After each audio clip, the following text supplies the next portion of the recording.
बंगाल की खाड़ी और अरब सागर में मौजूद 285 एकड़ में फैला एक छोटा सा द्वीप साल 1976 तक कच्चा तीवू भारत का हिस्सा था, लेकिन उससे 2 साल पहले साल 1974 में तत्कालीन प्रधानमंत्री इंदिरा गांधी ने इसे श्रीलंका को गिफ्ट कर दिया।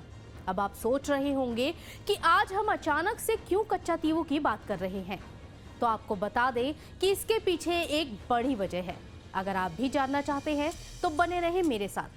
नमस्ते, मैं हूं सुनैना सिंह और आप देख रहे हैं न्यूज़ नेशन।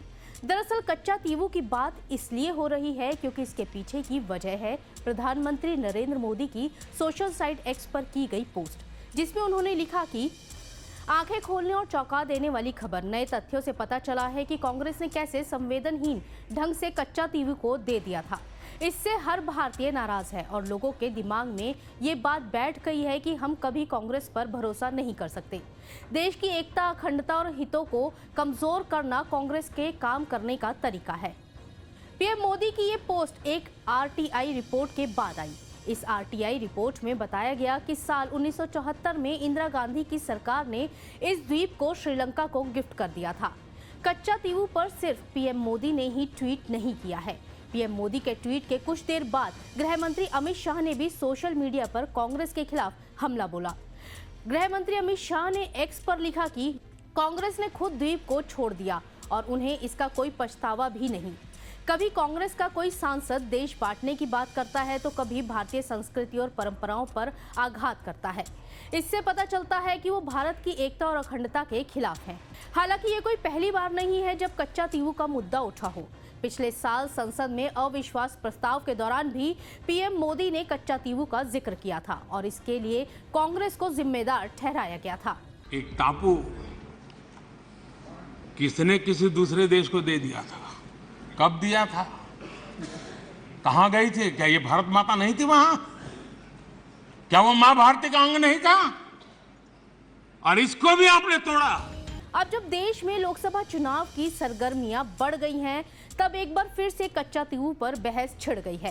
पीएम मोदी ने जब पश्चिमी यूपी के लिए मेरठ से चुनावी शंखनाद किया, तब भी वो कच्चा तीवू की चर्चा करने से नहीं चुके। उन्होंने इस मुद्दे के सहारे कांग्रेस पर करारा हमला बोला। अलग अलग नाम भी लोग बोलते हैं। कच्चा तीवू, ये द्वीप सुरक्षा की दृष्टि से बहुत महत्वपूर्ण है। देश आजाद हुआ तब हमारे पास था और ये हमारे भारत का अभिन्न अंग रहा है। लेकिन कांग्रेस ने 4-5 दशक पहले कह दिया कि ये द्वीप तो गैर जरूरी है, फालतू है, यहां तो कुछ होता ही नहीं है। और ये कहते हुए मां भारती का एक अंग आजाद भारत में ये कांग्रेस के लोगों ने, इंडियन अलायंस के साथियों ने मां भारती का एक अंग काट दिया। अब हम आपको बताते हैं कि कच्चा तीवू द्वीप की पूरी कहानी आखिर है क्या। दरअसल कच्चा तीवू रामेश्वरम और श्रीलंका के बीच मौजूद एक छोटा सा द्वीप है। रामेश्वरम से इसकी दूरी महज 30 किलोमीटर है। इस द्वीप पर बसावट कम है। ऐसे में जब तमिलनाडु और श्रीलंका के जाफना से मछुआरे मछली पकड़ने समुद्र में जाते थे तो इसी द्वीप पर रुका करते थे। 285 एकड़ में बसा ये द्वीप 17वीं सदी में मदुरई के राजा रामनंद के जमींदारी के अधीन था। लेकिन जब भारत में ब्रिटिश हुकूमत आई तो ये द्वीप मद्रास प्रेसिडेंसी यानी अंग्रेजों के अधीन हो गया। 1947 में जब भारत आजाद हुआ तो सरकारी दस्तावेजों में इसे भारत का हिस्सा बताया गया। हालांकि उस वक्त भी श्रीलंका इस पर अपना अधिकार जताता रहा। आजादी के बाद समंदर की सीमा को लेकर भारत और श्रीलंका के बीच 4 समझौते हुए। 1974 के समझौते में ये द्वीप श्रीलंका को सौंप दिया गया।